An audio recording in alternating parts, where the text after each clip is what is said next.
నమస్తే, నేను మీ Gopi. Welcome to Telugu రాజ్యం. ప్రస్తుతం అంతా పడుతున్నారు సోషల్ యాక్టివిస్ట్ కృష్ణకుమారి గారు ఉన్నారు. ఆమెతో మాట్లాడదాం. నమస్తే అమ్మా. నమస్తే. రైట్.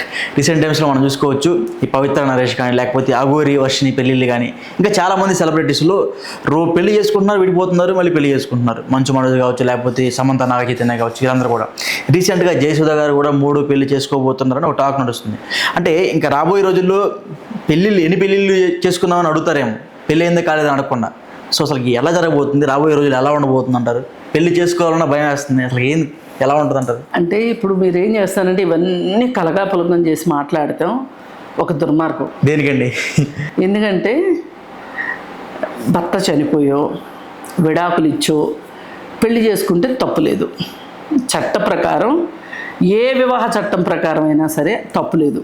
ఇప్పుడు జయసుధ గారు తీసుకోండి, ఆవిడకి 3వ పెళ్ళ, 5వ పెళ్ళ, 6వ పెళ్ళ అనే ఒక మాట మాట్లాడడం చాలా దుర్మార్గం. ఆవిడ మొదటి భర్త నుంచి విడాకులు తీసుకున్నారు, రెండో వివాహం చేసుకున్నారు. ఆయన దురదృష్టవశాత్తు ఆత్మహత్య చేసుకుని చనిపోయారు. ఇప్పుడు ఆవిడకి ఒక కంపానియన్షిప్ కావాల్సి వచ్చింది. ఆవిడ ఇంకో పెళ్లి చేసుకున్నారు. దీనివల్ల ప్రపంచానికి కానీ, చట్టానికి కానీ, సమాజానికి కానీ, ఆవిడికి కానీ, ఆయనకి కానీ, కుటుంబానికి కానీ వచ్చిన నష్టం ఏంటో చెప్పండి మీరు. అంటే సమాజం అసలు ఎందుకు మనం కలగాపులగం చేసి మాట్లాడుకోవాల్సిన అవసరం ఏంటి? అది నేను అడిగేది. అది జయసుధ గారి విషయం. ఇకపోతే సమంత నాగచైతన్య వాళ్ళు విడాకులు తీసుకున్నారు. ఆయన పెళ్ళి ఆయన చేసుకున్నారు. సమంత కూడా చేసుకోబోతుంది అని వార్తలు వస్తున్నాయి. ఆమెకు చేసుకునే రైట్ ఉంది. ఆమె విడాకులు తీసుకున్న స్త్రీగా ఆమెకి చట్టం వైపు నుంచి ఏ విధమైన అడ్డంకులు లేవు. మనం ఏ పెళ్లి గురించి అయినా మాట్లాడుకోవాలి అంటే ఇది చట్టబద్ధమైన పెళ్ళా కాదా, ఒకవేళ సహజీవనమా, సహజీవనం చేయడానికి కూడా వీళ్ళకి ఎలిజిబులా కాదా, అర్హతలు ఉన్నాయా లేదా అని చూడాలి. సహజీవనానికి ఉన్న అర్హతలు ఏంటి అంటే వాళ్ళు ఇంతకుముందు ఏ వివాహ బంధంలోనూ ఉండకూడదు. ఇప్పుడు పవిత్ర నరేష్ ఉన్నారు. ఇప్పుడు నరేష్ 3వ పెళ్లి బంధంలో ఉన్నాడు. వాళ్ళకి విడాకులు రాలా, కానీ పవిత్రతోటి కలిసి ఉంటున్నాడు. ఇది తప్పు. అతనికి సహజీవనం చేసే హక్కు లేదు. అటు ఆమెకు భర్త ఉన్నాడు, ఆ భర్తకి విడాకులు ఇవ్వలేదు. అదేమంటే నేను చట్టబద్ధంగా పెళ్లి చేసుకోలేదు కాబట్టి విడాకుల సమస్య లేదు అంటుంది ఆవిడ. కానీ 7 సంవత్సరాల పాటు ఒకే వ్యక్తితో కలిసి ఉండి పిల్లలు ఉంటే, వాళ్ళిద్దరికీ పిల్లలు ఉంటే, వాళ్ళిద్దరూ ఒకే ఇంట్లో ఉంటున్నట్టు ఉంటే అది సహజీవనం కిందే వస్తుంది, పెళ్లి కిందే వస్తుంది. ఆ సహజీవనం ఓకే, ఆ రైట్స్ ఉంటాయి. అలాంటప్పుడు ఆవిడ నరేష్తో కలిసి సహజీవనం చేసే హక్కు లేదు. ఆవిడకి హక్కు లేదు, ఆమెతో సహజీవనం చేసే హక్కు నరేష్కి లేదు. కానీ సుప్రీంకోర్టు చెప్పింది, అది చెప్పింది, ఇది చెప్పింది, సహజీవనం చేయొచ్చు అని చెప్పింది, వివాహేతర సంబంధాలు తప్పు కాదని చెప్పింది. ఇప్పుడు మొన్న ఈయన ఉన్నాడు కదా, వైజాగ్ ఆయన దువ్వాడ సీను, దివ్యల మాదిరి చెప్పినట్టు మేము అడల్టరీలో ఉన్నాము అని చెప్పింది. పాపం ఆవిడకి ఆ సంగతి తెలియక, అడల్టరీ అంటే ఏంటో తెలియక చెప్పేసింది. తర్వాత 4 గొరుకుని మేము సహజీవనంలో ఉన్నాము, సుప్రీంకోర్టే చెప్పింది కదా అని బుకాయించడం మొదలెట్టారు. ఈ బుకాయింపులు కాదు కావాల్సింది, మీరు చట్టం ప్రకారం నడుచుకుంటున్నారా లేదా అన్నది ఇక్కడ కావాల్సిన విషయం. వివాహేతర సంబంధాలు లేని ప్రపంచం ఉంది అంటే ఎవ్వరు చిన్నపిల్లలు కూడా నమ్మరు. ఇవాళ వివాహేతర సంబంధాలు ఉంటాయి, వివాహాల్లో కొనసాగుతూనే వివాహేతర సంబంధాల్లో ఉంటారు. అది భాగస్వామికి నచ్చనప్పుడు, భాగస్వామి ప్రశ్నించినప్పుడు, భాగస్వామి కన్సెన్సెస్ని పట్టించుకోకుండా మా ఇష్టం అంతే అనాలి అని ఎవరైనా అనుకుంటే వాళ్ళు వివాహంలో నుంచి బయటికి వెళ్ళిపోవచ్చు చక్కగా. వివాహంలోనే ఉంటూ భాగస్వామికి మనోభావాలు దెబ్బతీసేలాగా ఏ భాగస్వామి ఉండటానికి వీల్లేదు. ఒకవేళ తెలిసి తెలియకో లేకపోతే కొంతమంది కొన్ని సందర్భాల్లో వారి జీవితాల్లో వచ్చిన ఒడిదుడుకులకి పరిష్కారం వివాహేతర సంబంధం అనుకుంటారు. అలా వివాహేతర సంబంధాల్లోకి వెళ్తూ ఉంటారు, మళ్ళీ అంతే త్వరగా బయటకు వచ్చేస్తూ ఉంటారు. అది వేరు విషయం. కానీ ఇక్కడ ప్రశ్న ఏంటి అంటే వివాహ బంధం రద్దు కాకుండా సహజీవనంలో ఉండటం తప్పు, అది నేరము, అది చట్టరీత్యా ఒప్పుకునే విషయం కాదు. ఇది పవిత్ర నరేష్ చేస్తున్నారు. ఇంక మీకు దువ్వాడ మాధురి దువ్వాడ సీను చేస్తున్నారు, వాళ్ళు చేసేది తప్పు, జయసుధ్ చేసేది చెయ్యాలి అని ఆవిడ అనుకుంటే కనుక 100% కరెక్టు. ఈ దేశంలో ఒక వ్యక్తి ఇన్ని పెళ్ళిళ్ళు మాత్రమే చేసుకోవాలని ఎక్కడా లేదు. కాకపోతే ఒక పెళ్లి బంధంలో ఉండగా ఇంకొక బంధంలోకి వెళ్ళకూడదని చెప్పింది తప్పితే 100 విడాకులు తీసుకోవచ్చు, 100 పెళ్ళిళ్ళు చేసుకోవచ్చు, 101 పెళ్ళిళ్ళు చేసుకోవచ్చు. అంటే ఇంకోటమ్మా, ఇప్పుడు 50 ఏళ్ళ వయసు వచ్చినప్పుడు వాళ్ళ వయసు అయిపోతుంది మ్యాక్సిమం. సో అంత వయసు వచ్చిన తర్వాత కూడా మళ్ళీ 4 పెళ్ళి 5 పెళ్లి చేసుకుంటే సమాజానికి అటువంటి పెద్దవారు కూడా ఎటువంటి సందేశాన్ని అందజేయగలుగుతారు? ఇది అసలు చాలా తప్పు మాట అండి. అసలు వాళ్ళ కంపానియన్షిప్ కోసం, వాళ్ళ తోడు నీడ కోసం వాళ్ళు చేసుకుంటున్నారు. 70 ఏళ్ల వయసులో కూడా పెళ్లి చేసుకుంటే తప్పు లేదు. వాళ్ళ తోడు నీడ కోసం చేసుకునేప్పుడు అసలు మీకెందుకు సమాధానం చెప్పాలి? అసలు ఇప్పుడు వాళ్ళు ఏమన్నా మేము చేసుకున్నాం కాబట్టి మీరు కూడా చేసుకుని తీరాలని ఎక్కడన్నా చెప్పారా? కాకపోతే కొంతమంది విషయం ఎందుకు ప్రశ్నిస్తున్నాము, వీళ్ళు చట్టాన్ని ధిక్కరించి చట్ట వ్యతిరేకంగా ఉంటున్నారు కాబట్టి ఇది ఒక ప్రాక్టీస్ కింద వచ్చేస్తుంది అనే ఉద్దేశంతో ఇట్లా చేయకూడదని పవిత్ర నరేష్ వీళ్ళ గురించి మాట్లాడుకుంటున్నాం. కానీ వేరే బంధంలో లేనప్పుడు, వేరే వాళ్ళకి నష్టం లేనప్పుడు, వేరే వాళ్ళకి కష్టం కలిగించినప్పుడు వాళ్ళు పెళ్లి చేసుకుంటే తప్పేంటి? 50 ఏళ్ళ వాళ్ళు చేసుకోకూడదని ఎక్కడన్నా వయోపరిమితి ఎక్కడన్నా చట్టంలో ఉందా? 99 ఏళ్ల వయసు వాళ్ళు కూడా పెళ్లి చేసుకోవచ్చు. కానీ ఆయనకి ఒక 80 ఏళ్ల ఒక మహిళతోటి వివాహ బంధంలో ఉండకూడదు. ఇది లెక్క. అర్థమైందా మీకు? ఇది చట్టం చెప్తుంది, నేను కాదు చెప్పేది. చట్టం ప్రకారం నడుచుకుందాం మనం, అంతేగాని ఎవరి ఫ్యాన్సీల కోసం వాళ్ళు చేసుకుంటాను, సరదాల కోసం చేసుకుంటాను, 4 చేసుకుంటాను, 5 చేసుకుంటాను అంటే చేసుకోండి. కానీ ముందు చేసుకున్న పెళ్ళి రద్దయ్యాక ఇంకో పెళ్ళి చేసుకోండి. ఇప్పుడు నరేష్ విషయంలో కూడా వాళ్ళు పనిగట్టుకుని మీడియా మేనేజ్మెంట్ చేసుకుంటూ మేము మా పెళ్లి బంధాన్ని అంగీకరించండి, మమ్మల్ని భార్యాభర్తలుగా గుర్తించండి అని వాళ్ళు చాలా తపన పడిపోతున్నారు. మొన్న కూడా ఒక పోస్ట్ పెట్టారు ఇన్స్టాగ్రామ్లోనో దేంట్లోనో.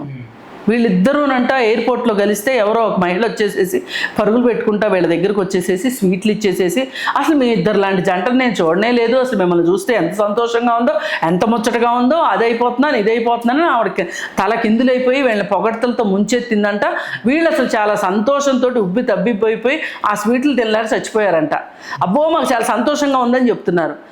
ఆవిడెవరో కానీ ఆవిడ మొగుడు ఈమెకు విడాకులు ఇవ్వకోకుండా వేరే మహిళతో ఉంటే ఆమెకు ఆ నొప్పి ఏంటో తెలిసేది.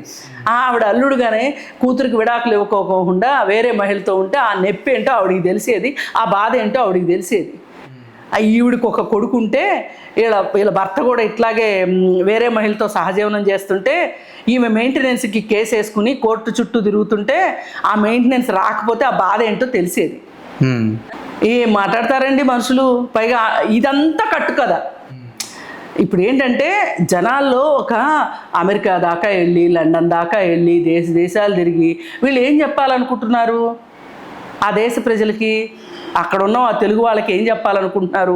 వీళ్ళు తెలిసిన ప్రతి వాళ్ళకి వీళ్ళిద్దరికి అసలు ఈ మూడో భార్యకి విడాకుల కోసం అని చెప్పి ఈయన కోర్టుకు వెళ్ళాడు, ఆవిడేమో విడాకులు ఇంతవరకు ఇవ్వలేదు, ఆమెమో విడాకులకి ఇవ్వకోకుండా విడాకులు ఛాలెంజ్ చేస్తూ మెయింటెనెన్స్ కేసేసింది, డొమెస్టిక్ వైలెన్స్ కేసేసింది అనే సంగతి ఎవరికీ తెలియదు. సదరు సినిమా మహానుభావులకు కూడా తెలియదు. చాలామంది మహానుభావులు వాళ్ళ ఇంట్లో ఏదైనా పార్టీ అనగానే పరుగులు పెట్టుకుంటూ వెళ్తున్నారు. రిటైర్డ్ జడ్జిలు వెళ్తున్నారు, ప్రజెంట్ జడ్జి కూడా వెళ్ళింది మొన్న ఒక ఫంక్షన్కి. అది ఎట్లా వీళ్ళకి మనసు ఒప్పుతుందో నాకు అర్థం కావట్లే. వాళ్ళు చట్ట వ్యతిరేకంగా బతుకుతున్నారు, చలామణి అవ్వాలని చూస్తున్నారు, డబ్బులు ఉన్నాయి కాబట్టి చలామణి అవుతున్నారు, మీడియా మేనేజ్మెంట్ చేసుకుంటున్నారు. ఇప్పుడు ఆవిడ ఒక ఫంక్షన్లో ఆవిడ నడిచి వస్తుంటే అబ్బో ఆవిడ చీర చూడండి, ఆవిడ చూడండి అని చెప్పి కింద కామెంట్లు. ఇవన్నీ ఒట్టిగా అవుతాయా? డబ్బులు ఖర్చు పెడితే అవుతాయి. ఇంత కష్టం ఎందుకు పడుతున్నారు? ఇవన్నీ చూపించి ఇక ఆ భార్యకి ఆశంతా పోయి సస్తున్నారు కదా వీళ్ళిద్దరు, ఎట్లాగో ఇంక వీళ్ళు విడిపోయేలాగా లేరు, ఆ విడాకులు ఏదో వాళ్ళ మొహాన్ని పడేసేసేస్తే పోద్ది, ఆ విసుగొచ్చి విడాకులు ఇవ్వాలని చూస్తున్నారు వీళ్ళిద్దరూ కలిసి. ఇది న్యాయమా? కాదు కదా.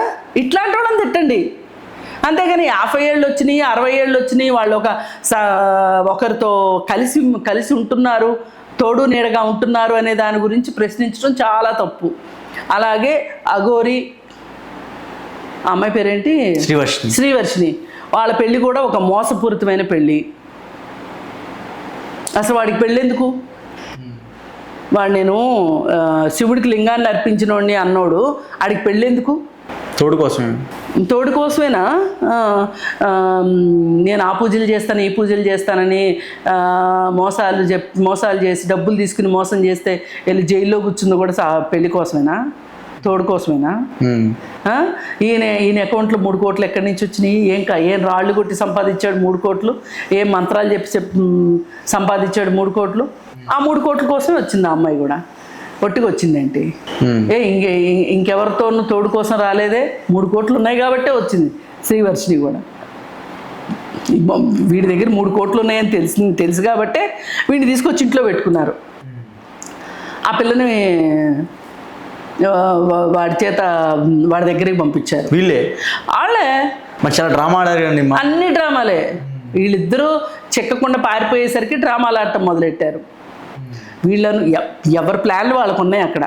ఓకే. అందుకని ఏంటంటే ఇవన్నీ తోడు ఇదొక హంబక్ కేసు. ఈ కేసుని జయసుధ గారు లాంటి వాళ్ళ కేసు తోటి కలపొద్దు దయచేసి. ఇంకెవరో చెప్పారు లిస్ట్ మీరు? మనోజ్ గారు ఆయనకి విడాకులు అయిపోయినాయి, ఆవిడికి విడాకులు అయిపోయినాయి. వాళ్ళిద్దరు పెళ్లి చేసుకుంటే ఈ దేశానికి వచ్చిన నష్టం ఏంటి, లోకానికి వచ్చిన బాధ ఏంటి? ఎవరన్నా వాళ్ళ పెళ్ళిని ప్రశ్నించగలుగుతుంది? ఇప్పుడు మొదటిగా చట్టం ప్రశ్నించకూడదు. చట్టం, న్యాయం, ధర్మం ఇవన్నీ ఎక్కడో ఒక చోట హుక్ అవుతాయి. ఇప్పుడు వాళ్ళిద్దరూ పెళ్లి చేసుకున్నందువల్ల చట్టం వ్యతిరేకమా, ధర్మానికి వ్యతిరేకమా, న్యాయానికి వ్యతిరేకమా? దేనికి వ్యతిరేకం కాదు. వాళ్ళ పెళ్లి గురించి మనం ఎందుకు మాట్లాడుకోవాలి? ఇంకా పైగా ఆమె కొడుకును కూడా అతను తన కొడుకులాగా చూసుకుంటున్నాడు. ఇంకేంటి కావాలి? అంత మంచి మనసు ఎవరికి ఉంటుంది? అందుకని అనవసరమైన వాళ్ళని అనవసరమైన వాళ్ళతో కలపొద్దు. ఈ మీడియా చేస్తున్న పొరపాటే ఇది. ఇప్పుడు ఈ మొత్తం కేసుల్లో మనం ఎవరి గురించి అయినా మనం చట్ట వ్యతిరేకం అని చెప్పాల్సి వస్తే గనక పవిత్ర నరేష్ది, ఈ శ్రీవర్షిని అఘోరీది. వాడు నేను అఘోరీని అని చెప్పుకునే వాడికి పెళ్ళి ఏంటి చెప్పండి? వాడు అసలు అఘోరియే కాదు, ట్రాన్స్జెండర్ కూడా కాదని తెలిసింది. ట్రాన్స్జెండర్కి ఉండే నామ్స్ వేరే ఉంటాయి, ట్రాన్స్జెండర్ కూడా కాదు. వాడు పెద్ద మోసగాడు, మాయగాడు. ఆ మోసగాడు మాయగాడు చుట్టూ ఈ కందిరే తిరుగుతూ ఉంది. అందుకే వాడు జైల్లో కూర్చున్నాడు, ఈమె రీహాబ్లో కూర్చుంది. అది ఎందుకంటే అందరు వాటికి నిచ్చెనలు వేస్తే ఇలాగే అవుతుంది. Okay, right. థ్యాంక్ యూ అమ్మ.